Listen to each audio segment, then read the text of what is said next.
For me, it's having such high expectations of yourself is a blessing, but it's also a curse. And going home every day and not doing the things that you told yourself you would do, that will cripple you.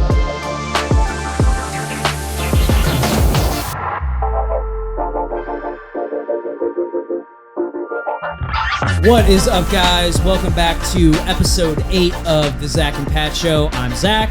I'm Pat. And it is a Thursday episode, so that means we have a guest today in the studio, and we'll announce him here in just a second. But first, some housekeeping. Reminder, we are doing the book club. So we are all reading a book together, reading a book a month, reading it all together, and then doing a podcast about the book at the end of the month. As well as if you're getting anything out of the podcast, please tell your friends, like, subscribe, hit that subscribe button. That helps us out a ton. And yeah, so now let's introduce our guest. He is a mortgage lender. He's a hustler. He's a good friend of mine, the great and powerful Matt Dickens. Boys. Welcome. Subtle clap from Murph. Welcome. Yeah. What's up, boys? Welcome. Got Murph's mug on the camera this time. This is also my inauguration of being allowed up front. Yeah. Welcome. We're It's a allowing big day. They let me out of the cupboard in Harry Potter. Yeah. Well, I'm excited to have you, especially since we're in the same business, same industry. Yeah, I personally love talking to other lenders with different companies, picking their brains, learning about how they go about their business, because everybody goes about it in a different way. Everybody's successful in a different way. And that might help me in the future learn from the techniques and things that you do. Like, you're huge on social media.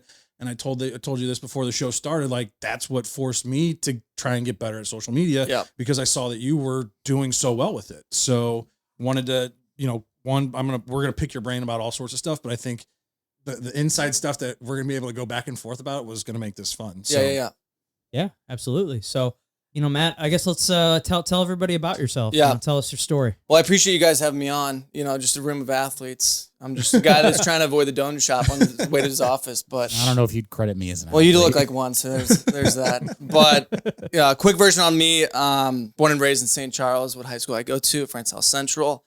Played hockey all my life. Stopped playing when I went into college. So I went to Mizzou, studied real estate with a business degree there. Jumped right into real estate, but I was on the commercial side. So I worked for Cushman & Wakefield for 2 years. I was a portfolio lease administrator.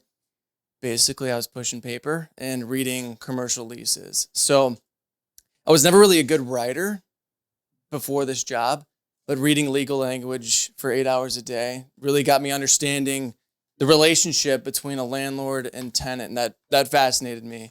But, when I was at the job, I was looking around, all of these people, they were smart people, and the average age was probably 30, 35. But I was like, they all had potential that I did. I'm no different, but they were in that job and they stayed there. And I had some feelings that I had a little bit more in the tank. And so I think it was 10X that I read from Cardone. Yeah, that just got my juices flowing. Wrote myself a note. Still have it, but basically it was like, Matt, you're a piece of shit. Get your life together. And then from there, went to my wife. I'm like, we got a house hack. We got to buy a duplex, live on one side, rent out the other. She was like, you're an idiot. We're not doing that. And where were you guys living at the time? I was living at my parents' house. She was living at her parents' house. And so she came around to it after a month maybe. And then now she was the driver. So she's like, let's go. Let's get pre-approved. And so we went through that process. My lender at the time was a family friend. After closing, he's like, listen, dude, why don't you shadow me for a day, see what my day-to-day is. I feel like you would like mortgages. And I was like, all right. So I went to his house.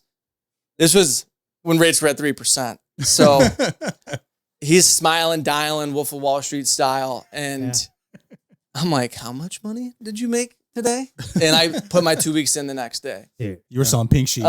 Yeah. And so was a junior loan officer under him for 4 months. And then again, I was like, I have more in the tank. I think I'm ready. So then I went and pursued my own loan officer journey with USA Mortgage a couple months later. And then the rest is history. So when you started identifying as a piece of shit, did it happen in like Grant Cardone's like accent? Yeah. Hey man, you're a piece of shit. Hey, You man, got 10x more in you. I want you to look in the mirror right now and look at all the good. pimples and the big ass head you got. Has your wife ever told you no in bed? My wife never tells me no in bed. That's more Bill Clinton. Yeah. I'm getting triggered here. But yeah, it's been a great journey ever since. This is my career forever. It's just the challenge itself is the driver for me. You know, great more. Let's be real. Mortgages are boring as shit. Hell yeah. You know, DTI calculations, credit score. No one wants to talk about that. But it's a relationship business, and I think scaling that. I have a lot of weaknesses. One of the strengths of mine is just friendships, relationships, getting closer with people, and so that's a huge driver of success in this industry. So, Absolutely. did I do a decent job there? Yeah, with the you did intro? good. All right. Yeah. One for one. Definitely good. Yeah. Like the fifth time someone said Grant Cardone 10x on this podcast. Yeah. So yeah, like almost comes. Let's up get him every on. Yes, episode. maybe we should do Yeah. a book of the month. Yeah. Let's get Grant on here. Yeah, let's get him on. Call him up. Hey, we got Well, you're 21 reading Atomic subscribers. Habits. Unless you read 10X, I'm not coming on. You're out there freaking, you're out there boom boom So you've been in it now for a couple years. Yeah, last year was my second full year. Okay. Okay. And you're not with USA Mortgage anymore. Now you're with No, we're at Homestead Financial Mortgage, which that's the home for me. Okay. Family kind of dynamic, smaller place. 3 owners, Greg, Andros, Jason, they're beauties. They're like dads to me. So That's awesome. they've been so supportive of my ideas, and they just, they're like, Matt, come to us with your wishes. Right. We'll either tell you to fuck off, or if they're good, we'll put you in your lane and Well, support you. and that's the full thing time. is you need that in this business because, like you said, mortgages are fucking boring. Yeah. Like there's nothing exciting about it, but we have to figure out a way to make it interesting and make it exciting for people because, everybody says it. You are going to build the most wealth, and one of the biggest purchases you're going to buy is a mortgage. Yeah. Or buy a house, and getting a mortgage on what is it? 90% of people buying a home need a mortgage. So it's a necessity. And that's the thing is being able to walk people through that. And like, I always heard, my mom was in this business for 47 years. She's the one that brought me into it. And, everything is like, every time I talk to somebody, I was like, oh my God, this is like supposed to be so stressful. So to take that stress away, make it an enjoyable process, all this stuff and have fun with it. Like your gold chains, like, that's not ridiculous. That's not my style, but it's cool that you do it because it is different. Like it gets people doing things that are different and bringing excitement to an industry that like they get the fun part. They get to look at the cool, beautiful homes, and we're over here talking about. Yeah, we get the fun part. We also get the drive you around town. True. And, See, I don't envy that at all. No, I don't. I don't either. I would much rather being a numbers guy. I would much rather do what I do. There's a lot more emotion on my side. Exactly. Of the There's business, still emotion on our side, but not nearly as much because you've got all the guidelines and everything that we follow. So it's pretty cut and dry. If you want to hear your boundaries, this is what you have to do. Yeah. Get it done. It's hard to get emotional about math. Yeah. So numbers don't lie or have feelings. Enough of them. Right. So, but no, that's what I'm saying is like what you've done. That's why I wanted to have you on because I'm inspired by what it is that you're doing and how you're doing it because I want to learn from it. And I think you have a big future. And that was part of it was like, just because of what I do and having, it doesn't mean that I'm like, that's why we want to have this platform. We want to have people that are doing good things in the community and being successful at it. Because like you said, before we started, one of the things you wanted to talk about was mentality and things like that. I mean, we can dive into a bunch of funny shit between the two of I, which we're going to do. But biggest thing I want to talk to you about, and you mentioned you wanting to talk about, is the mentality of being successful, being an entrepreneur and things like that. Because it's not just mortgages that you're doing. You do other things to make money as well. Like you showed on your social media, you mentioned house hacking, things like that. So let's dive into some of that stuff and talk about that, the things that you do in that regard. I think anyone that's trying to grow their personal brand or trying to yield income based on of their own activities, that's being an entrepreneur.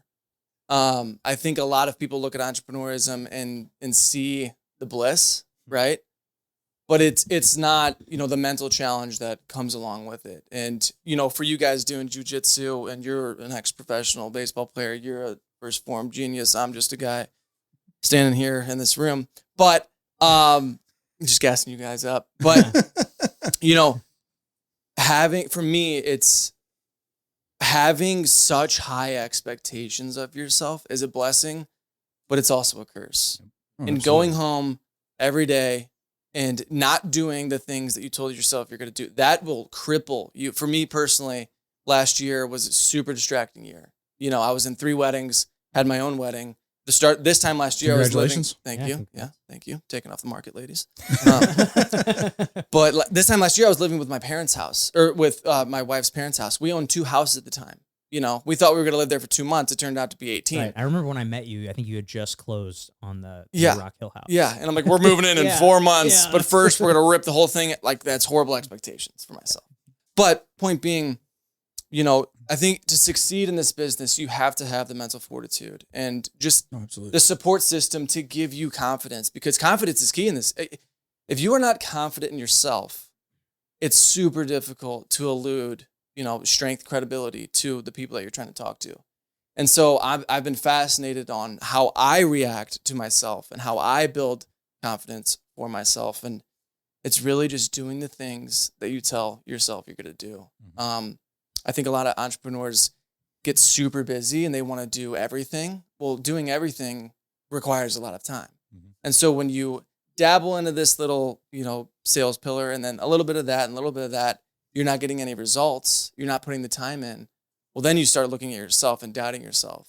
So, how about you guys? I mean, in terms of growing your business, can you allude to that and kind of relate to the mental aspect and the challenges? So you said something on your social media the other day that really resonated with me, and you said that on days where you feel super busy, in this business, you're constantly bombarded with phone calls, emails. You feel like you're constantly playing whack-a-mole on the next thing that pops up in front of you. Like, for example, like yesterday, I was right in the middle of writing an offer, and then I get someone else called me, and I completely forgot that I was writing an offer, and then I got a text I had to answer, and then a couple emails came in, and then that offer that I'm halfway done writing is still like on my desk, and I'm like, oh shit, I got to get that done before I can do all these other things, and you're just constantly chasing. So, I mean, one of the things I do, I try to do every day is I'm really big on lists. And creating lists and just, checking things off the list as I go and constantly coming back to that list and adding shit to the list. Like I've got every week on Sunday, I try to make a list for what I'm going to try to accomplish that week. And, that list is ever growing, and I'm always taking things off and putting things on, but I try to make a weekly list, and then I try to break that down into, all right, well, it's Wednesday. What am I going to get done today? All right, we got the podcast. After that, I got to do this. We got Calvin's soccer tonight. I got all these things we got to do. But I'm just really big on lists and checking that off. So that's been something, that I've done that's helped me significantly. But man, I mean, it's always a work in progress. I'm not perfect. Nothing changes if nothing changes. And so this winter I realized that, okay, what were my weaknesses last year? And it was my schedule was so fucked up. I didn't have a standard. In this business, you have to have a standard on how you conduct yourself, because your email inbox is just a list of everyone else's priorities for you. Your text messages, that's just everyone wanting your attention. Whack-a-mole is just going one at a time. Oh, you got that next text message. It's just like first in, first out. Well, it should be last, FIFO, LIFO. I don't know. I spent a lot of money in college. I can't even remember that freaking business tactic. But what you're talking about, you got to have a last in, first out. Yeah, there we go. LIFO. Smart guys around here. But you got to have a standard. And if you don't have a standard, then the day is just going to own you.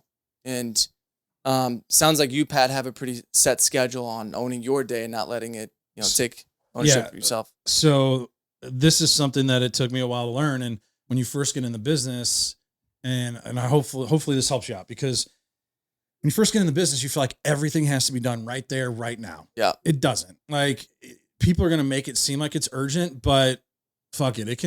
You can give it a couple hours. Yeah. And so for me, and I've got my daily non-negotiables, the things that I do every single day. And every day is different. So for me, it's time blocking. So this whack-a-mole things that you're doing, I don't do the whack-a-mole stuff because I've got my time, my schedule blocked off to where like, hey, I know between 9 and 10, this is what I'm doing. Between 10 and 11, 11 and 12, and it's all blocked out. It's all different. It's color coded and everything. So I know what I'm doing, and it allows me to stay within that parameters. And if someone calls me, sorry, people that are listening to this that might call me and they get this auto text like, hey, I'm busy, I'll call you back, or hey, I'm on the other line, I'll call you back. It's because I'm currently doing something that I know that, hey, we can figure this out at a different time. Nowadays, like in the days of rush pre-approvals, that's not a thing anymore. And, you know, we can do them, but most people now, when you talk to them, they want to know the whole process. They're not wanting that because it doesn't allow them to really learn what it is that they're getting into. And that's where I've had the most success with this is educating people on why this shouldn't take a long time. So in talk to the agents as well, like, hey, this is a process. Let's not rush it. So that's usually the calls that I was rushing to take. Like, hey, I have to answer this client's call right now, or I'm going to lose them as a client. Yeah. That's not the case. Set it up, send them the text message, say, hey, I'm going to be available between 3 and 5. Dude, is there a time between there that works for you that I can call you? Set that up as an auto text. Right. And as soon as someone calls you and you're not ready to answer it, and just send them that auto text. If they start blowing up your phone, then you know it's an emergency. Then you can get back to it. But at least now you're setting the parameters of how you want to maintain your schedule. And once you get control of your schedule, your life is going to change. It's going to allow you to do the things that you want to do, like this. Like, right. I can time block out 3 hours on a Wednesday to go in and record and be fine knowing that I've got my phone on silent or do not know. Like, I know that once we're done with recording the episodes, I can hop in and get back to them. Yep. But there's that people get that panic. Like it has to be done right now. And it doesn't. Especially early in the career. Right. Exactly. Because you're trying to like be on top of everything and show agents that you're on top of things. And you can still be that. Like I always tell people, like, listen, if you don't hear from me within 2 hours, okay, then get back to me. But I'm like, I promise you that I'm going to get back to you that same day. Most likely it's within an hour because that's how I've got my schedule blocked, that I can do that within an hour. And I haven't had any issues since I started doing that. I think it shows more professionalism. Absolutely. If you're looking at what sales representative to hire or to work with, the guy that's answering your call on the first ring every single time, that's probably a problem. They're probably not busy enough. Right. Yeah. And even for realtors, it's like, hey, can we meet tomorrow? No, I'm sorry, but my meeting times are Tuesday, Wednesday, Thursday between 1 and 4. Yep. I'm booked up this week. How does next? I think personally that would show more professionalism. You're in demand. Yeah, right. Exactly. And it's been, like I said, that's the number one thing that I could teach anybody that's being an entrepreneur is control your schedule. Because once you have control of your schedule, I mean, it goes back to like the discipline to manage that schedule in that way. Like Jocko Willink says, discipline equals freedom. Like it gives you the ability to do so much more when you take full control of that. So like I said, I have my non-negotiables, the things that I got to do every single day. Yep. And it's one thing every single day. But it's different every day. So like Mondays are my agent phone calls that I make. I'm going to start adding that as a second non-negotiable to every day of the week. Like, Mondays, I'm on the phone calling 20, 30, trying to get us in touch with as many agents as possible. But now, I might cut that back and say, I'm going to do 10 on Monday, and then I'm going to add 5 calls each day of the week. Yeah. That's going to allow me to do more. And then like Tuesdays are my Tuesday update calls as my pipeline starts building and getting bigger. And this is where I pick up my most agent traction and traffic. And this is something that I would recommend you doing is every Tuesday, do a pipeline review with your team. Yep. I do. And then call the buyer's agent, the buyer, and the listing agent. If you're not calling the listing agent, missed opportunity. Do it. It is awesome. I pick up more meetings from listing agents than anything. Because they're like, wait, who? Exactly. Who are you? Nobody's like, oh, wow. Nobody's doing it. Nobody is doing it. Nobody. And so just be like, hey, this is Pat Doyle with Guild Mortgage. Just wanted to give you a heads up. I'm the loan officer helping these clients buy this address that you have listed. I would, like I said, I'm going to touch base with you every Tuesday or Wednesday, give you an update on how this week is looking and how everything's going. If there's a problem, I'm going to call you and let you know so you know immediately, but I'm also going to try and have a solution to go with that and keeping you up to date and letting you know as much as I legally can. But on the buyer and it's just extra touch points. And every time you should be touching them, you're asking like, hey, by the way, you happen to know anybody else, now that you're in this, it's that reticular activator thing. Like when you want to buy a new car and then you start seeing that car. Well, when you want to buy a house, you start hearing about people wanting to buy a house. So if you hear of anybody thinking about or talking about buying a house, please, I'm never going to get mad. Give them my cell phone number. Right. Like, Love it. I'm never going to get upset. So it just allows you to ask for more referrals, continue to do that. Tuesdays are, when you're busy, like 40 to 50 calls in a day, that sucks. But the amount of business that I generate just from my Tuesday calls, if I could eliminate everything else that I do, and I could survive just because of my Tuesday calls. Oh, dude, that was the whole reason we started working together. I mean, because I was so new at the time, and I was like, I'd only working with a handful of lenders, but you calling me and giving me those updates every week, and I was like, man, this is money. What is this guy? Yeah. I was like, what is he? He nobody else is doing this. Like, and then here we are, 3 years later, and it's just magic. Yeah, it's just communication. Yeah, it's team, baby. Yeah, hell yeah. It's just, it's all about. What the hell are we gonna do, Murph, over here? I'm just a guy who pushes buttons. Like, I don't know what the hell y'all want from me. It's just about. The biggest thing is communication. But as an entrepreneur, I would say take control of your schedule. And being new in this business, because I've seen people get burnt down on it because they get so stressed out and they're like, fuck this. And I don't want to see that happen, because I think you're really good at what you do. And from what I've heard about people that have worked with you and the reviews and seeing how active you are on social media, I think you're going to be very good at this. So take control of it. And take control of that. Last year was it was just a shit show. This year, much improved, because like you're saying, I was trying to win by noon last year, right? So that's doing your revenue generating activities before noon.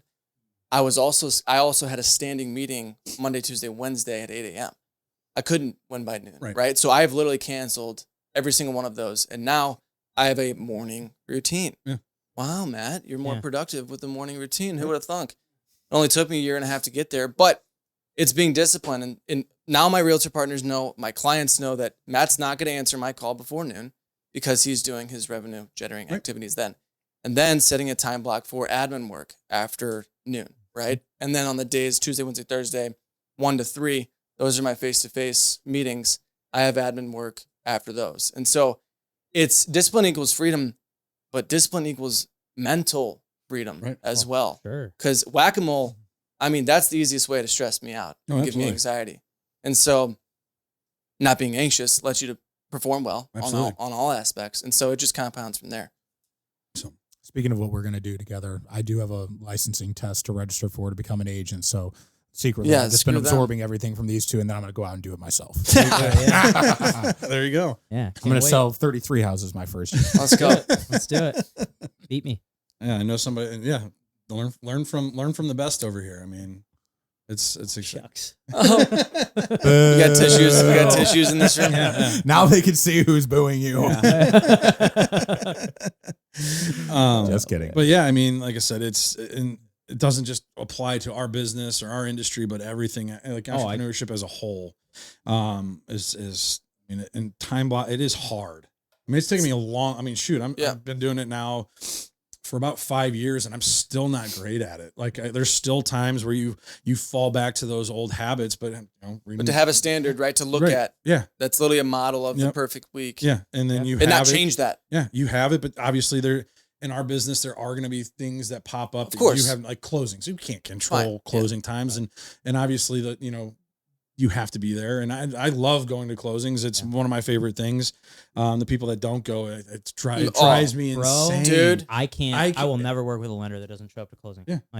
And I've worked with several lenders that are not my preferred lenders, because it's just whoever that the buyer brings on. It's a cousin, it's a uncle, it's my dad's buddy, and Roger. What? Roger. Yeah, good old Roger from, the bank. I've been doing this for 30 years. Right, yeah. Oh, yeah, we get a lot of those for sure. I don't even know who Roger is, but that was great. Yeah, but you work with them the whole time. You never hear from them throughout the whole transaction. Eventually, you're the one reaching out to them to make sure everything's okay. And then come closing day, sure as hell, they're not there. Yeah, they're not, crickets. The title rep has to sit there and do all their loan documents, which is... And then they call 30 days after, you got any referrals? It's like, I think you have to earn the referral. Oh, you have to earn the right to ask for one, right? Everyone's anxious about asking for referrals. Why? Because you don't think that you deserve it. Right. And so are you providing value? And this is non-real estate related. is your service good enough to where those people are actually going to want to, and to remove the awkwardness from that question? They're going to feel obligated to market on your behalf if you've done a good enough job and over delivered on value. Yeah. And and I don't want to say this, like, it's not going to sound, it could sound cocky, but it's just confident in the way you do your things. But like the mentality that I have is like, if I don't get a past client referral or something like that, one, I didn't do my job, but two, like I'm looking at it as, hey, you're doing a disservice to your friends and family to not refer me. Yeah. Like that's the mentality that I want to have, because it forces me to, like, doesn't matter who you are, that they're going to get the best service, like taken care of, talked, like conversation, everything it's the same, whether you're buying a $40,000 house or $1 million house, everything is going to be the same for me and the way I do business, because in my mind, like every single person is a potential referral partner. Yep. And that's how I want to treat them. And so, yeah, I mean, it's not necessarily this business, but anything moving, it just doesn't matter who they are. Give them the best possible value and service. Like there's been times where people will call in and like ask me to do, I'm like, hey, let me tell you a better way for you to do this that doesn't involve me. Yeah. Right. Like here's the inconvenient truth. Yeah. Like, who was it? The client you sent me. And I'm like, dude, you own your home free and clear. It costs more than what it's going to take. Or it's going to, like, you could do a HELOC, pull the money out and buy your next thing cash. 100%. And it's going to cost you $500 for a HELOC versus thousands of dollars in closing fees and down payment and the 30 day pieces, like getting a HELOC is super simple and easy. Let's go do that. Like, yeah, I'm losing the business on it, but at the end of the day, like that's better for the people. Option. Yeah. We also don't want to do bridge loans. What? We also don't want to do bridge loans. We've got the option, but they're really not that great of an option. No, really not that great of an HELOC option. way is way better. Oh yeah, 100%. absolutely. So, I mean, it's just stuff like that. Like, it doesn't matter if I'm going to get the business or not. Like, I want to make sure, like you said, provide value to the people that are going to do it. And like one of the best podcasts that I think I heard, and I still remember this one because he was talking about a guy that I personally know that was on Andy's podcast, where he was talking about how somebody called in and the customer service rep actually, like, it was about a car part or their car broke down or something like that. Yeah, that was Andy. Yeah. But the guy that he was talking about, the guy that helped the client, is a mutual client of ours and somebody that I've known. Yeah. Jordan. Oh, really? Yeah. So Jordan Hagley? Yeah. So I've known, shout out Jordan Hagley. I've known Jordan since I was 8 years old. We grew up playing baseball together. I love Jordan. So yeah. So it just goes back to that, and like talking about the culture of that company, but how they, like, even at that time, like Jordan was like, dude, I'm not in cars, but let me call some stuff and like basically call the guy back and like, hey, I figured out your problem. Here's what you need to do. And they took care of it. Whether the guy, like, it was an accidental phone call into them or not, or I think that's how the story went. But, Well, it is. And I think that's not only just a testament to First Form, but it's understanding that if you look at what a referral is, it's someone doing the marketing on behalf of you. But the thing that they have to weigh there, the leverage is, that's somebody's credibility. 100%. If you come to me and you're expecting a certain grade of video quality or coaching and social media, and I underdeliver, that doesn't make you just not want to work with me. It makes you go back to the person who got the referral and said, hey, this guy isn't worth what you said. Right. And then that makes them lose trust in you. Yep, 100%. If you just want to get the job done to capacity, you're going to miss a lot of referrals. Yep. That's all I would say. But if you over-deliver, you're going to have people over-deliver for you. Yep. Oh, absolutely. That's what I have a new teammate I'm just bringing on, and I'm trying to kind of explain this to him. We've been doing a lot of open houses the last couple of weeks, and I'm like, man, every person that comes through that door is a $1 million opportunity. You have no idea how many transactions that person will do over the course of their lifetime. You have no idea how many people that person knows. Like, every person that you meet is a potential referral partner. Like, and it can grow your business exponentially. So it's like, treat every single person like they're $1 million client. And you don't know when the things are going to switch, and I think the biggest thing in entrepreneurism, real estate, non-real estate, you have to be active. Oh, absolutely. The reason that I'm at Homestead is I was in the middle of 75 Hard. I'm walking around my neighborhood. I see a for sale sign. I call it, got a lunch with the realtor. She's like, listen, dude, I don't do any lender lunches. You called me and you made me laugh from the cold call. So I'm here to meet you. I'm actually here. Like, this lunch is amazing. I wanted to fill you out. You need to meet Greg Aftayev at Homestead. You're literally like his mini me. You don't have an option. So I'm putting you in a group chat, and the rest is history. I met with Greg 7 times, and now I'm at Homestead. But that was through one simple cold call with a for sale sign. you have to be active. If you're not active and you're just sitting on your couch waiting for deals to come in, you're competing against Zach, Right. Pat, me, and There's a you know, lot of activity wins, enthusiasm. Yeah. right. Like if you're not enthusiastic in your approach, you're not going to close anybody. Yeah. But you were enthusiastic with that person on the phone, and they were like, "Refer." I probably said something stupid, like, you Dude, know, I've said some. but she stupid- laughed. Yeah. Yeah. I mean, I don't know how much stupid shit I've said to this guy, but he deals with me. Yeah, You know? But I'm just to busting balls. kind of piggyback off that kind of makes me think of this thing I was also telling Zach the other day, and Zach's the guy I'm bringing to my team, or I brought on my team. But there's this kind of phenomenon I call I don't know how to explain it, but I call it call karma. Okay. Whether it's, you know, if I sat down and I made all the phone calls that I was supposed to make today, and especially earlier in my career, I noticed this a lot. And then once I noticed it, I was like, okay, there's something to this, because I'm doing the shit that I told myself that I was going to do. Mm-hmm. Whether those 30 phone calls that I was supposed to make today, whether, you know, that produced any sort of lead, maybe not. Some days it did, some days it didn't. But on the days that I did do the shit that I was supposed to do, I call it, you know, God, call it the universe. I'm not like a super religious person, but I always call karma, or Yeah. you know, the universe coming back to me. I always had some sort of opportunity present itself, whether Yeah. it was one of those people called back, or I had a random DM on social media, or a buddy called me like, hey, my coworker, my brother, my something is looking to buy or sell. And that, like, and I can't exactly put it to all the calls I made that day, but that's kind of what I do, just because I'm out there doing the shit that I said I was going to Yeah. do.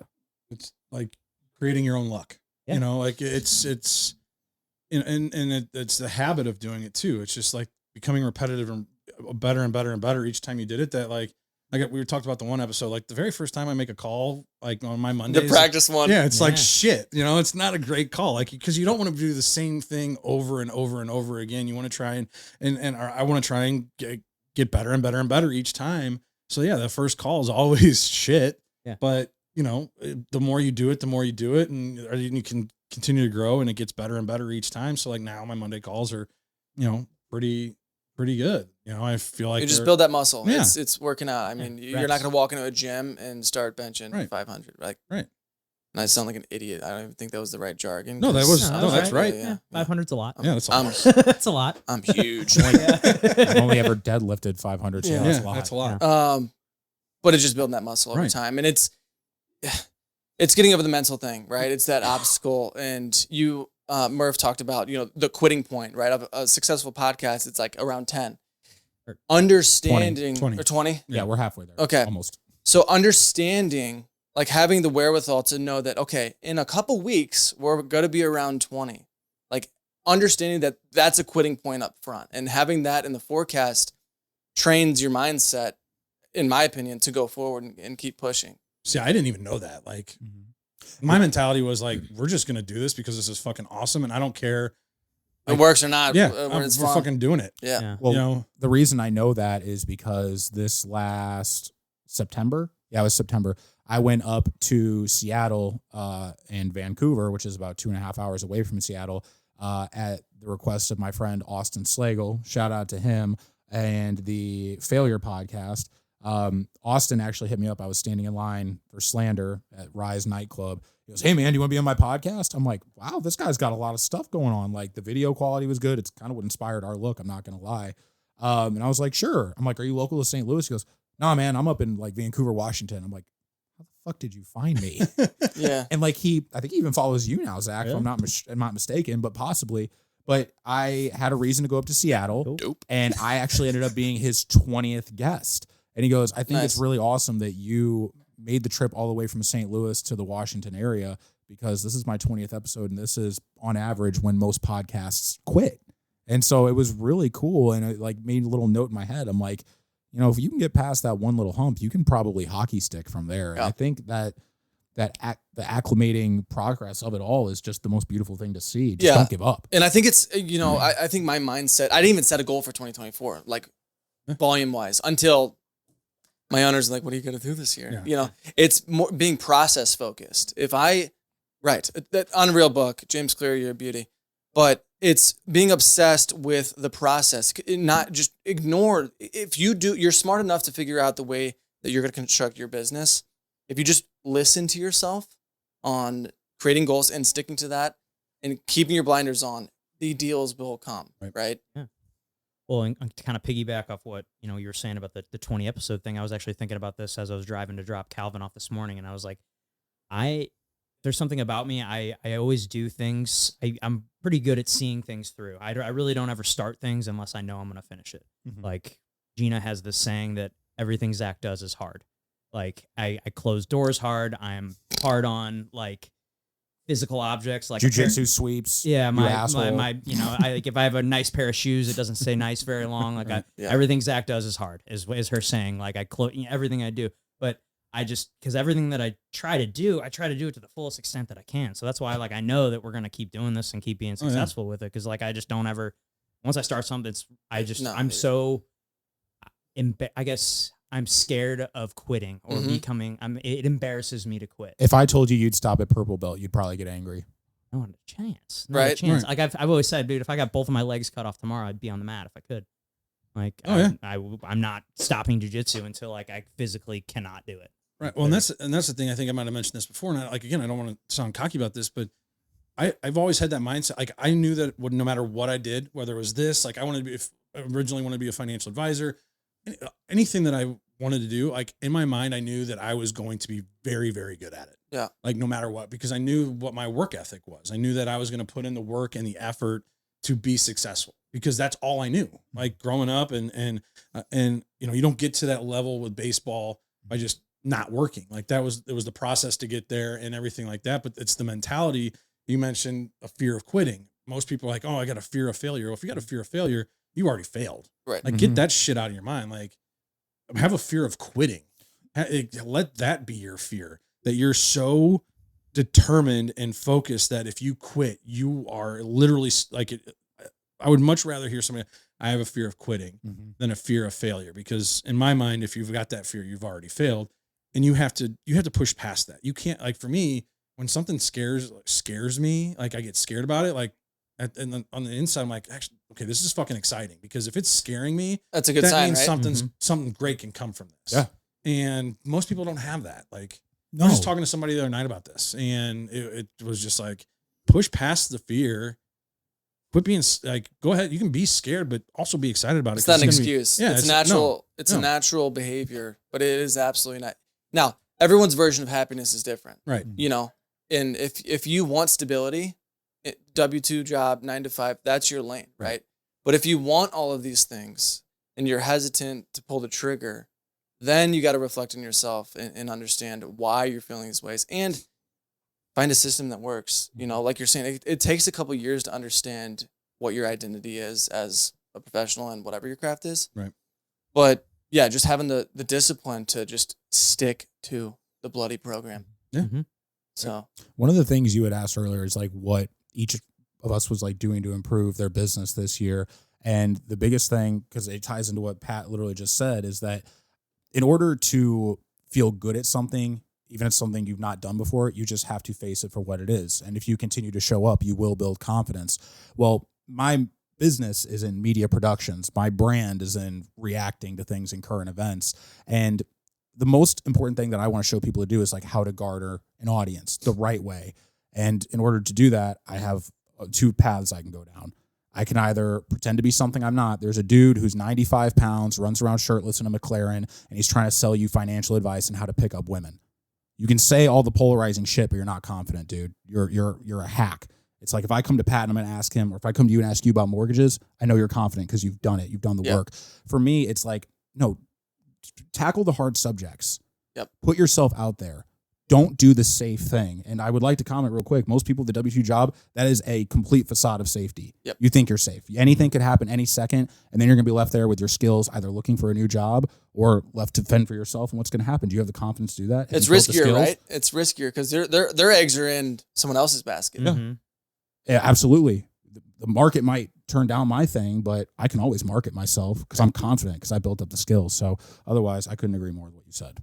Let's talk about some fun shit. Let's go. We're all in real estate here. Yeah. Let's talk about Let's the get fun. down and dirty. Yeah, let's talk about some fun stuff. I mean, the mortgage side of things. I don't think people realize the day-to-day life of a mortgage lender.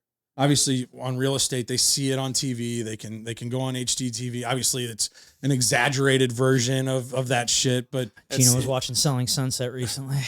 That show makes me just. Oh, it's literally, dude. It's slander. It's fake. It hurts me, man. It hurts me Trash. to watch it. It's so like.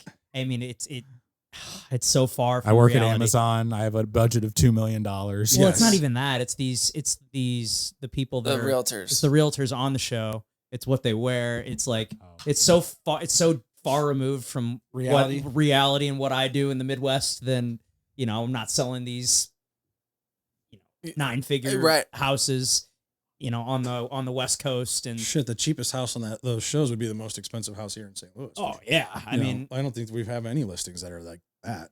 I mean, I was told my house in Southern California would go for $800,000. My house is 800 square feet. Like, but the person, she's like, "That's $1 billion house." My aunt and uncle live in Huntington Beach, and they've got a 2 bedrooms and a den and 2 bathrooms. I was in Orange County too, and I mean it might be 1,000 square feet, but you're literally walking distance to the beach. Yeah, and they bought it for like $40,000 back in the 60s. Dude, that is repulsive. Right? Could you imagine? I gotta be honest though, Can't even buy a pack of gum for $40,000. I gotta be honest though, the Pacific Ocean smells like garbage. Yeah, it's not. And it's fucking cold. It's trash. It's cold. Sorry, and you cut your feet walking on the rocks to get in. But no, I thought it'd be fun to go down we touched on the do's and don'ts last week on the serious side, but I want to go down one, we can get your do's and don'ts for 2024, but also I want to go down and kind of have some fun with this and talk about the shit that nobody wants, like the behind the scenes stuff that pisses us off. Sure. So people can get a real inside look at what it takes to do what we do, both on the real estate and the lending side of things. So first off, do's and don'ts for 2024. If you have a client call in, what do you do? What don't you do right now? Yeah. I think one of my dedications is just making the mortgage process approachable. Why? Because if you're on the couch and you want to buy a house soon, and then you see a house on a weekend, you haven't talked to a realtor or a lender, and you love the house, you go to an open house, and now you want to make an offer, and it's a Saturday. Like we can do a rush pre-approval, but for fuck's sake, you could have reached out months ago, and we could have actually analyzed your entire financial picture.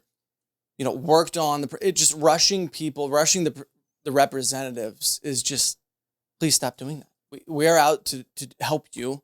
We need time to do so. For the people watching, that's 2 lenders in 2 episodes saying the exact same fucking thing. In a span of a week. In a span of a week. Do not fucking rush the process. Yeah. Take your fucking time. Please continue. How do you feel, Pat? I'm just curious. It drives me nuts. It drives me fucking nuts. Go ahead. And then the do's is the opposite. All right. So we look at 3 things: credit, employment history, funds for down payment. You got to check some boxes there. Credit history, most loans above 620. Yes, we can do the 580s, but you're going to get a shitbox rate. Right. Employment history. It doesn't need to be exactly 2 years. You don't have to be at the same job for 2 years, but having a stable, verifiable employment history over the last 2 years is a great start.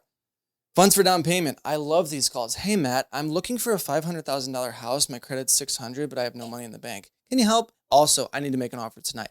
Okay, please. No. And it's us. Sure, there's programs for down payment assistance, but think about it. You're buying a house. At closing, you're getting the damn keys. Now you own the thing. What if the HVAC goes out? What if the roof, you have to be protected. And anyone that's like, hey, I have $20K in savings, I'm ready to go. Well, all right. Are you a first-time home buyer? No. Okay, now you're putting 5% down. Cash to close, which is down payment plus closing costs, around $18K. You're giving yourself $2,000 to play with as a homeowner. Pat and I are going to say we should probably wait a couple months to build up your personal capital to protect yourself. So you'd be surprised how often we come across things like that. I mean, I can think of one that we closed a couple months ago that pretty similar situation, had to get 2 co-signers. Yeah.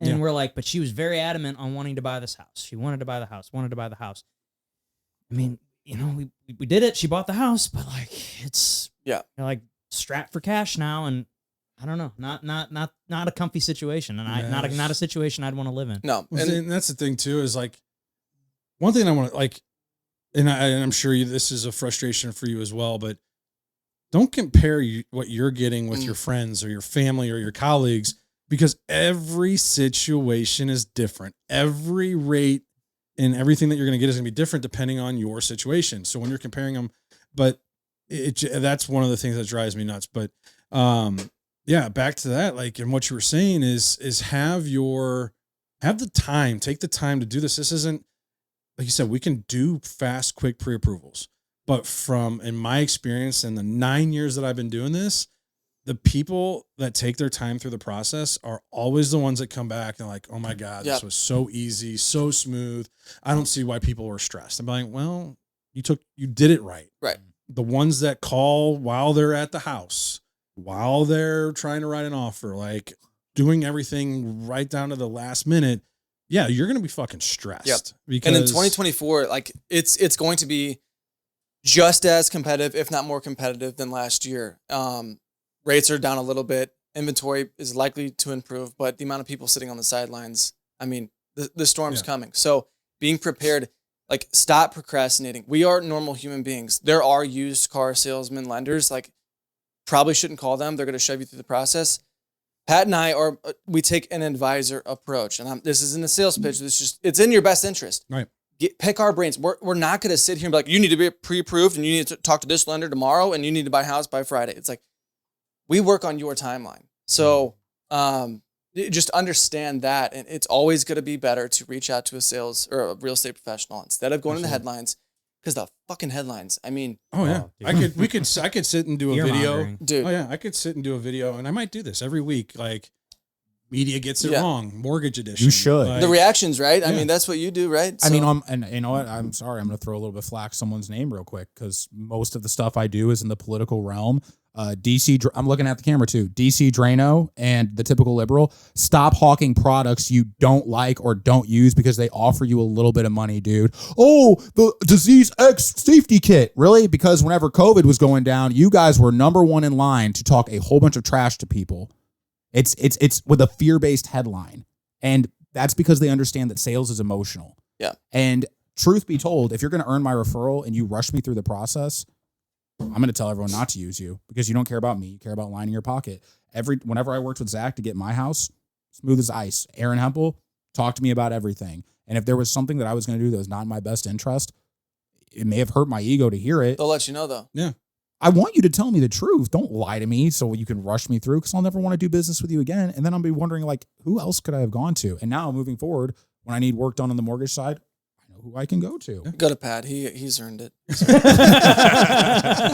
I am a little biased given the don't even give me that circumstance. shit, Murph. I'll butter you up later. Don't worry. Okay. I'll butter you up later. Yeah. Well, no, that's what's fun about this is, I mean, we're competitors, but it's the abundance mentality. It's like knowing that we are, like, I may come across an agent of yours. I like you. I'm not going to go after your agents. Like, that's the one thing. There's like, it may come down to us client to client, past client referral, maybe working with an agent of yours that referred you to them. Like, that might be the time we come across it. It might happen one time. Yeah, I'm not here. Next 10 like years. I said, I'm not here to go after someone's business and take their agents. Now, if they're coming after mine, that's a different story. But I'm very protective of the agents that I work with and that I like to work with. But I'm not here to sit here and go after the people that you're already working with. Yeah. You in this business, and I don't think there's enough respect given in this, is like, what it takes to develop a relationship with an agent is fucking hard. Yeah. Well, you got to keep it too, right? Right. That's And that's the, like, once you get it, that's one thing, but like then maintaining that relationship is really, really tough. And, you know, it's It'd be pretty hard for me to get away from you at this point, huh? Right. Yeah. Again, Murph, look at him over there. Yeah. So inspiring. Didn't mean to butt in there, but but yeah, keeping and maintaining a relationship with an agent is very tough, because on the back end, you've got all these lenders going after the same agent over and over and over again, and trying to maintain that is tough. And I mean, I feel sorry for whoever I start dating eventually, but I'm in a relationship with all of these people. Like, you're going to have to split your time with these people, because that's my business. So and that's why I think you see a little bit of, there's an incestuous side to this where you start seeing lenders and realtors date because, that's what happened with me. My ex-wife's a realtor. We met because we were talking. Well, my wife decided to be a realtor, Okay. and that's when I bent the knee. Yeah. Okay. So I'm like, all right, You locked that business in Yeah. for the rest of your Yeah. life. Yeah. where are you going? You're not going anywhere. You're mine. All Yeah. mine. But that's the thing. It's like, okay, how many transactions were done last month? You hear Yeah. 2,000. I just want. can't do I them just all. want 15. Yeah. Right. Pat, Yeah. 50, whatever. We don't need to. Okay. Well, I would like all of them, but Right, exactly. But Pat and I, there are so many realtors to build relationship, and not everyone is meant to be. Right. There a certain lender who wants certain things might not like my style. Actually, that's a question for everyone I have in the room, because as the media producer for at least two of you on a regular basis, you guys have worked with people who are my friends, but are still technically my competition. As far as like understanding like, hey, this is a free market, people can go to whoever they want, versus like getting territorial and like the idea of poaching. Is that ever something that like really comes up in your guys' industry? It's like based on like the individuals that you compete with? It happened to me a lot when I first got started. I used to get really upset when I found out, oh, they used a different realtor. Oh, they didn't use me, they used them. That bothers me less now than it used to, because I guess when I was first getting started, you're just so hungry for any business that you can get. Yeah. Like I specifically remember a buddy of mine, I think I had been a license for maybe 6 months, had like 2 or 3 closings under my belt. And I found out him and his wife were under contract to buy a house. And this was one of my good buddies from college. And I remember like getting really upset about it. And looking back on it, I'm like, what a pussy ass. God damn. And it's always right before you go to bed too. You're on Yeah. Facebook. Yeah. You're like, what the fuck? Yeah. Yeah. What? They didn't use me. And I just remember being like so like butthurt about it. And I was Piss like, and you vinegar. are being such a bitch.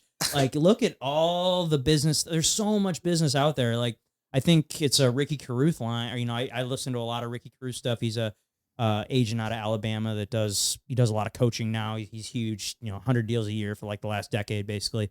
But his whole thing is like, man, you couldn't do every transaction out there if you wanted to. Yeah. There's closings that happen every day, whether the market's up, whether the market's down. It's just a matter of going out there and finding those people that are wanting to buy, sell, or invest in. There's real no estate. shortage of success. Right. and I think Pat will agree with me here. And I think so. The mortgage scope is sensitive. We're talking about people's credit scores, Right. and so friends, family. At least this is my, what I tell myself when I see those posts at night where my friends are buying houses that didn't use me. They are likely intimidated or embarrassed about their personal employment or credit. And Pat, I don't know if your situation's similar, but there is a way to use me without me seeing any of that. I can have a pre-approval specialist look at your stuff and I can just be the advisor throughout. And it's good. And you'll say the same thing. We want to make sure that you're getting the service that you deserve. Right.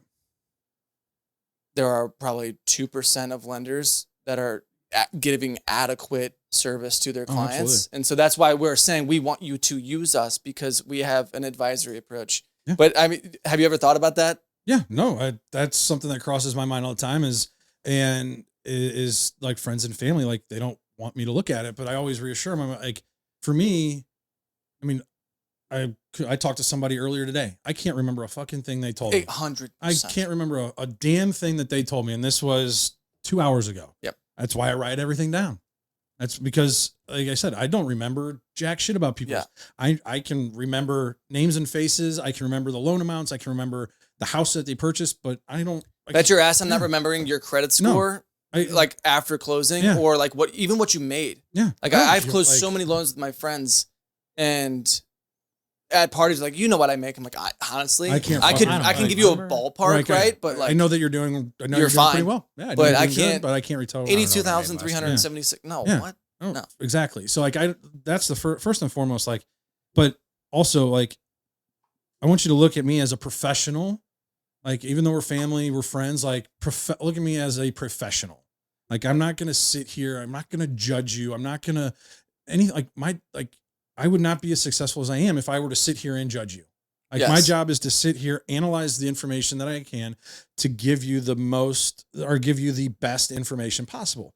And whether you want to use me or not, that's fine. I get it. But like my friends and family, though, it gets frustrating because they'll start the process and they'll reach out to me and they'll be like, well, does this sound right? And I'm like, no, that sounds fucking terrible. Like, why are you doing this? You told me a horror story about that with people that I know too. And I was just like, guys, you're paying for a professional opinion here. Like they're not lying to you. Yeah. He's not lying to you. But people do. I mean, that emotion is just like there are shitbag loan officers and that will abuse the relationship and will give you false information.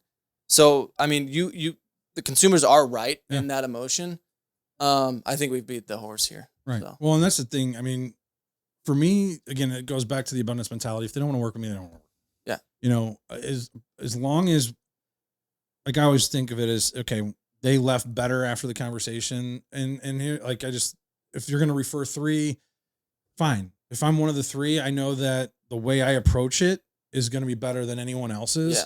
And if they call me first and the way, like, I go through the process with them, they're like, wow, that was really thorough. I don't really need to go anywhere else. And if I'm not, and if they do decide to call, they're going to call these other loan officers and be like, well, why didn't they do it the way Pat did it? Like, what, like, and then they'll see the value in that. So I'm like, that's fine. Yeah. If you want to call somebody else, call somebody else. They're going to, if that's all that you're looking for is the absolute cheapest possible way to get done. Fine. You get what you pay for. That's fine. Like, take it. Cool.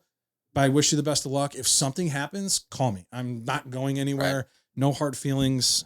And there's, like I said, I mean, shit, it gets really frustrating because there's guys people that I've worked with 2+ years that would go, or a year and a half, and I work up numbers and all this stuff. And then all of a sudden a buddy comes out of the woodwork. Oh, hey, I just got my license, and they go with them. And, or, another one, they start working with another agent and they refer them to their preferred person. And then, you start looking at numbers and you see like, that's actually kind of shady what they're doing. And then, you break it down for them and why, but they still go elsewhere. Yeah. It gets frustrating, but at the end of the day, hey, on to the next. Yeah. I'm not going to let it ruin my day to keep me from doing what I need to do. Right. Look at it. All right. What's the next thing on my schedule? All right. Time to call five new real estate agents. Let's fucking go. I lost that deal. I'm going to call 10 today. Right. Like, you can pay for confirmation bias, but it could still be someone lying to you. Yeah. So what is one of your more frustrating things about the business? Yeah, I think it's I Jerome Powell. Which one, right? I mean, one of the most frustrating things for me is just the lack of preparation for people, and I'm going to go down. It's the same conversation, right? It's the expectations versus the participation. When there's a gap there, that's when it's super difficult. Like a lot of real estate investors will just come to me, hey, I have a 620 credit score and I got $20K in the bank. Can you get me pre-approved? I'm like, well, we need an application. Right. We need your documents. We need all. Oh, okay. And then they just never hit you back up. Or hey, my credit score is going to be 770 in April. Can I get a pre-approval now? It's like, yeah, we don't front a pre-approval. No, yeah. So for me, like barrier of entry to get into this business, super fucking frustrating because it allows dipshits to do what we do and give us a bad rep. Yes. Because we're going above and beyond in what we do. And there's people that just like, I can't tell you how many people that jumped in when rates were super fucking low and are gone now and made a quick buck and left. And like, it is like, if you're going to fucking do this, fucking do it right. And what sucks is that there's people that have been doing this for so long or getting into it that aren't being taught properly. And it's ruining it for everyone else that's doing it correctly. Yeah. And I think it goes both ways on both. And I'm sure you can hop in on this too. Yeah. But I mean, like I said, like I said, I feel like there should be a higher standard for people to be able to do what we do. I agree. And like the pass fail rate for the test, the NMLS test is like 60%. It's insane. And I'm like, okay, well, you still pass? Like, how? Because some people, I'm like, damn, you can't tell your ass from your elbow. Right. But then they expect all of these things. I guess my number one most frustrating thing would be people's expectation versus their input. Like, you cannot expect the things that you don't work for. Right. And so sitting here with your arms up, I will never make an excuse about my production because Jerome Powell doesn't control the amount of sales calls that I make, the amount of coffees that I take, the amount of people that I meet. So everything is in my control, right? The market, bullshit. My business grew 20% in a market that contracted 20%. Yeah. So Same. that's a testament to you have to control your own outcome, and the people that just make excuses or get a part-time job when things are slow, it's like, that's just super, that their expectation right there, that just drives me insane because it's not a true entrepreneur mindset, right? Yeah. Not sitting here that's like entrepreneur, please, but right. Yeah.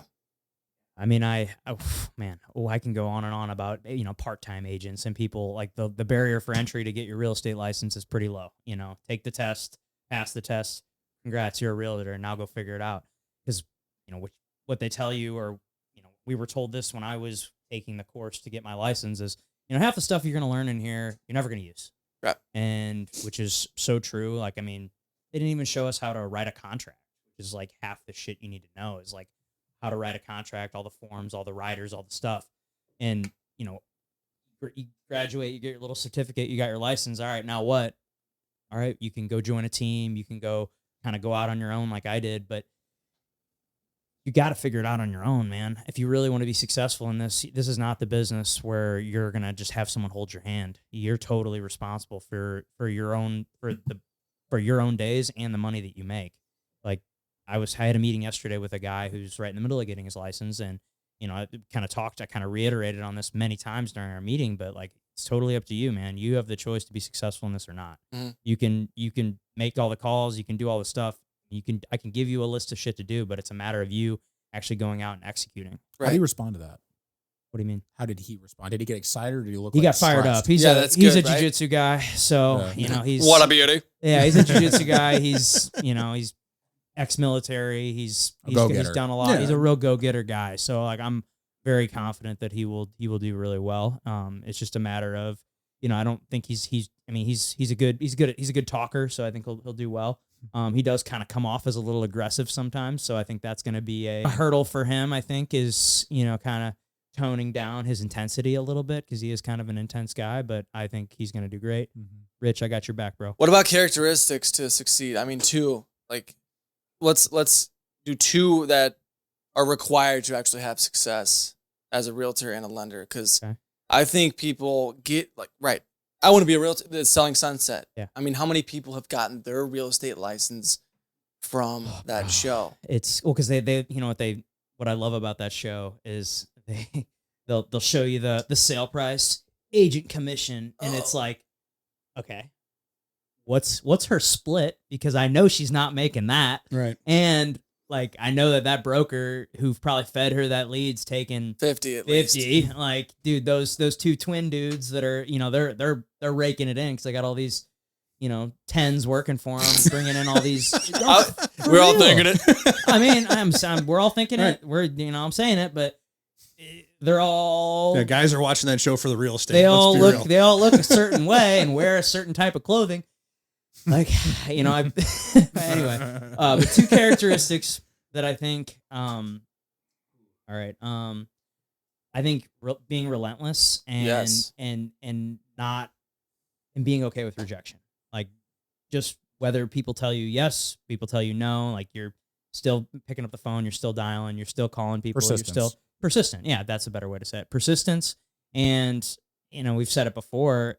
It is a prerequisite, but hard work. Just being able to show up on a day-to-day basis and consistently do the shit that you need to do. Mm-hmm. Along with that, being a perseverance, being okay with rejection, being always able to constantly be moving forward, taking one foot in front of the other, getting pushed back some days, as long as you just get up and just keep going, be okay with getting punched in the face and having to stand back up and take another one because it keeps happening. Like, you're going to have days that are shitty in this business. There's always going to be bad days. Like I always say, it's like kind of peaks and valleys. You have days where you're on top of the world. Like, yesterday I had a really good day. I got 3 properties under contract in one day. So I was like, fuck yeah. Cheers but to that. It's a matter of time before, one of them falls apart and fucking I have something bad happen, knock on wood, that doesn't. But I know this business, and it's gonna happen. You even knock on That tables. was a hard knock, Yeah. bro. Everything Everything's Zach hard. does. Everything I do is Everything's hard. hard. You know?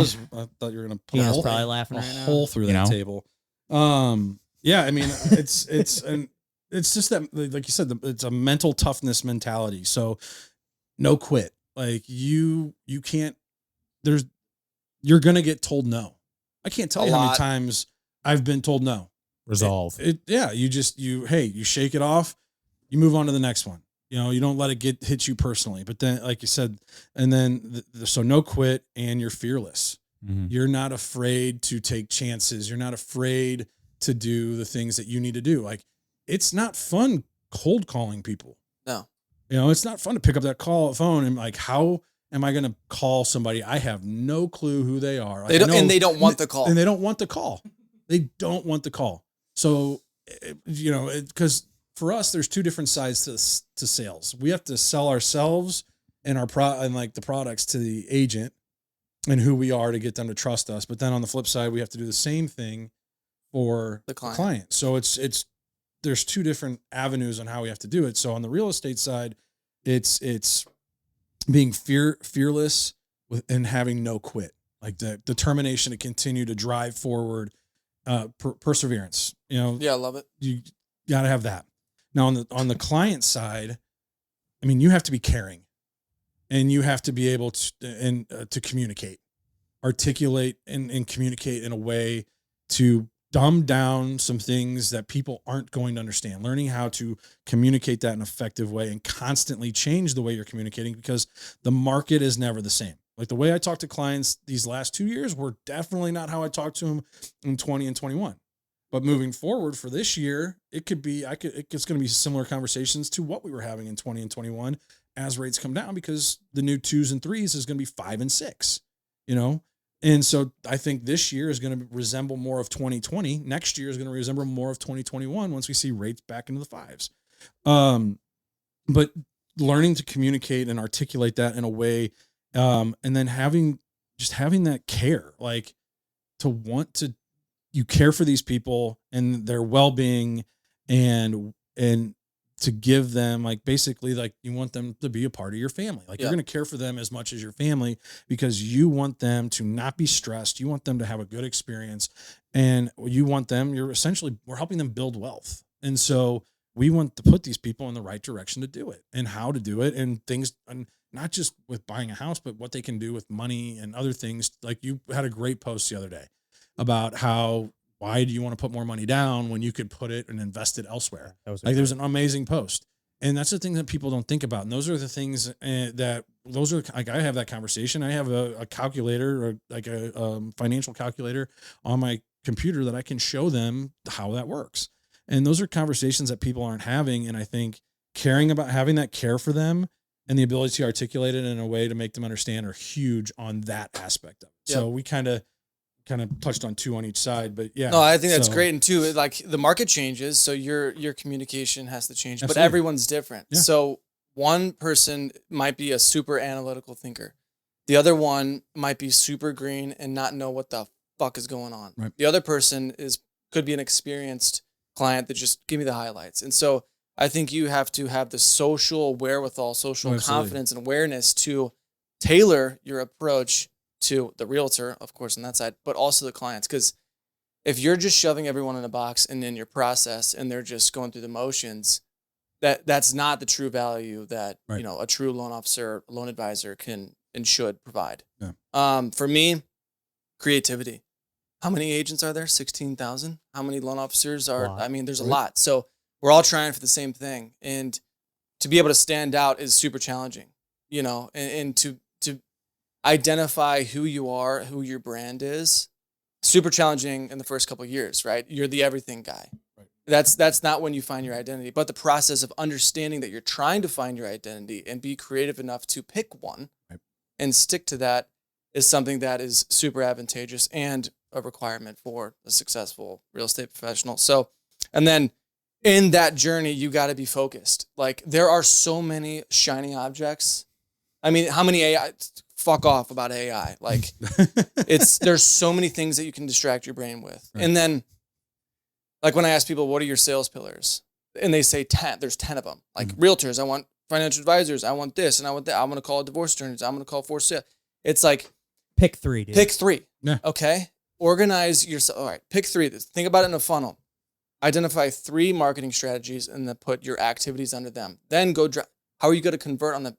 What is your process of converting those people? And then once they're in the pipeline, what is your process for serving those people? And then now they're past client. What is your process in getting them and their network back on top of the sales funnel? Having that focus allows you to ignore the shiny objects. And if someone comes up to you and say, "Hey, Matt, I want to start doing digital leads." No, that's not one of my 3 sales pillars. So maybe in 90 days or next year, but right now, this is the lane that I'm going. That's a distraction. It's on my list of shiny objects. I might look at it later. So I think a lot of people, when they start, "Oh, that sounds good. Can we meet tomorrow?" And then now they're sacrificing their time away from what they already told that they're going to do to look at a fucking strategy and barely give it the effort that it requires to have success through. And so that's just a whole shitstorm. So focus and creativity are my 2 characteristics that I think are required to have success in this business. Absolutely. Speaking of creativity, I mean, you two both are doing things that I've not seen any other loan officer do, and that's be active on social media. I mean, that's a huge tool that, you guys are clearly utilizing, and I know that it's affecting your business in a positive way. Yeah. If I looked like him, I'd probably be a little bit more active on there. I mean, I'd just be honest. Like, look at him, like, I could just look into those eyes and be like, "Damn, this is good." Can we turn off the lights? No. Murph gonna play some sexy music on this one. Quick guess. But seriously though, like, I mean, I was thinking that. You got to put that in there. Careless whisper. That's my song but no, too. I'm serious though. Like, you are on camera, you come across very articulate. You're a good looking guy, and it draws people in. Like, I was drawn in. Like, I saw the material and things that you're posting. I'm like, shit. Well, not only is like he's drawing me in, but the shit that he's talking about is really good. Thank you. It's really educational. And I'm like, fuck, I need to step up my game. It's like, that's what I like about this. It's healthy, right? Yeah, exactly. Healthy competition. And so now, what'd you say? a little turned on now. Right. Boing. How many realtors am I going to inspire to do a podcast? Come on over. The water's hot. Yeah. But no, I mean, that's the thing is I kind of, where was we going on that one? You guys got me. It was the 2. Oh yeah, things. the 2 things. So, but yeah, no, I mean, and you were talking about social media, the 2 things that are doing, but yeah, I mean, you're one of the big reasons that I started doing it because you've been very successful with it. And I like, again, it's the biggest form of flattery. You imitate the people that are being successful. And so I started wanting to do that.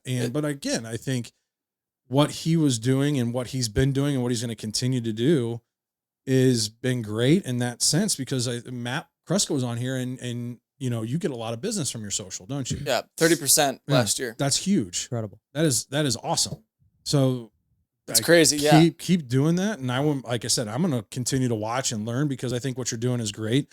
I'm not going to steal all of your ideas, but I might if you buy 3 fucking gold chains, Pat, We're moving to platinum, Pat. That's not, like I said before, Not your style. the gold chain is not me, but it's ridiculous. I don't even know. I'm surprised I'm still doing it, but we like it. We're going to keep it's going. a great marketing idea. For those of you that don't know, Matt has his closing gold chains. Whenever you close, on closing day, they wear. Yeah, I walk in and now now the title companies, they're like, "Oh, it's you again." I'm like, I'm familiar, bitch. I That's heard for about branding. you. Yeah. And that's the idea. Right. Exactly. You created a brand and you continue to grow that brand. And it's a great brand because you are, coming, like I said, coming from another lender, the quality of material that you're putting out there is great. It's knowledgeable. It's concise. It's articulate. And it is a great way to help people understand something that is very boring and you bring entertainment to it. So I'm glad that we had you on and I enjoy having you and having these conversations. Before we take off, one thing though, I wanted to talk about, I talked about frustrations. What is one thing that you find as the most rewarding thing about this business? Overcoming fear. Number one. You do jujitsu, you kind of scratch that itch of like the competition. I'm sure with your business as well. For me, I am extremely intrinsically motivated. Like I don't really need outside sources to motivate me. The voice in my head is loud enough. The standards that I've set for myself naturally. It's a sickness. It's a weakness just as much as it is a strength. But overcoming those challenges, having success through an idea, seeing an idea through and seeing that yield, happiness and income for myself, the number one most enjoyable, and that's through relationships. And this is, dude, I've been thinking about this day ever since you DM me. Like this is the type of stuff that I love doing, right? It's the bullshitting, the locker room talk, but we're talking about growing ourselves, helping others. That is the number one most enjoyable, because we could be in a hospital as, an occupational therapist. Sorry, bro, I love you. But he's probably wiping somebody's ass right now. Yeah. Like, God love him, because that's his heart and that's his mission. But like, we're not, we're in this beautiful studio talking about life, talking about professional development and the challenges, the stories. That is the stuff that I love most enjoyable. Yeah. Awesome. Dude. Yeah. What do I love most? Man, what's most rewarding? Man, the relationships that I've created with people. Yeah. On, for example, like, I just love being able to help people. For example, yesterday I'm sitting at one of my buddies' places, and their heat went out, and they had to close the shop early. I was sitting at Omen Coffee Co. and their heat went out. Damn. And I walked in, and they served me a cup of coffee, and I'm sitting there talking to Mark, the owner, and he's like, "Man, why didn't I call you? Why you got a guy?" Call the guy. He was there within an hour. Boom. Got their heat back on. Like, that's pretty cool. That's Like, sick, I love right? doing shit like that. Like, I mean, I like I was telling the guy that I met with yesterday, like, something that I provide to all my clients is, as well as my real estate services, is I want to be like the go-to hot guy for all things house. Yep. Like, I have a Rolodex of roofers, plumbers, electricians, every kind of contractor that you'd ever need. I want to be the go-to guy. Like, who should I call? Because I've had several people that that have gotten removed off the list because, I thought they were good. They treated one guy right, then they treated someone else shitty. And I've had it lose me clients in the past, actually. Like, I was telling this guy the story that Damn. so this was my first year in real estate. Sold this guy a house. It was going to be his like first flip. He hired the contractor that I recommended. And then apparently that contract, I basically sent him the number, and it's kind of the last thing I heard. And then apparently that contractor ended up fucking him over, taking forever. And then when the guy went to go sell the flip, he didn't want to use me because I recommended the shitty contractor. Mm. And I'm like, well, that right there is a reason that, like, all the relationships that I create matter so Right. much. And that is the most rewarding thing for me. Is Being like, a source, like being a knowing source, yeah. Zach Vegas is a value, right? Right. Yeah. Like having that status of like knowing me provides value into people's life on a lot of different facets. That's Sure. great. That's the same. I mean, being able to be that resource to provide value. Like, one of my favorite things though is like sitting at a closing table with someone that didn't think that they could buy a house, or it's been like, it's still the American dream. It's still a big part of the American dream to own a home. And for a lot of those people that don't think they can, and then they talk to somebody that knows what the hell they're doing and can make it happen, there's nothing more rewarding than sitting at the table, seeing those people get those keys, and them being so excited because it was something that they didn't think they could do, and then being a part of that. Like, that's huge for me. Like, I love, Fulfilling. yeah, it's very fulfilling. And then, like you said, like being that source, being a dependable person for everyone. Like, they know that I can count on Pat. Like, if I need something, I can call Pat, and he's either going to have an answer, a solution, or can help me find it. Like, being that source and being that dependable source has been awesome. And then ultimately, like, being able to teach my boys at a young age what it's like to have that discipline, have the work ethic, teach them those things. Like, your kids are going to mimic you. They're going to imitate you. And so I want them to learn that early on so they can see that and be better people going forward. Yeah. So No handouts, kids, right? Exactly. It's like Exactly. dad worked his ass off. Yeah. And, everything that's the fucking to the cereal box Huh? that, is pouring the Lucky Charms. God, I love Lucky Charms. But to the roof that's over your head. Like, that is through your work ethic. And to eventually show them that. Love that. Yeah. Are you expecting another boy? we don't know what it is. Okay. We're doing the surprise thing. That's what we did with the first one. Gosh, so. you too. Just two boys over here. Just former athletes, current athlete. You got any kids yet? What do I got? You got kids yet? No. Yeah, no.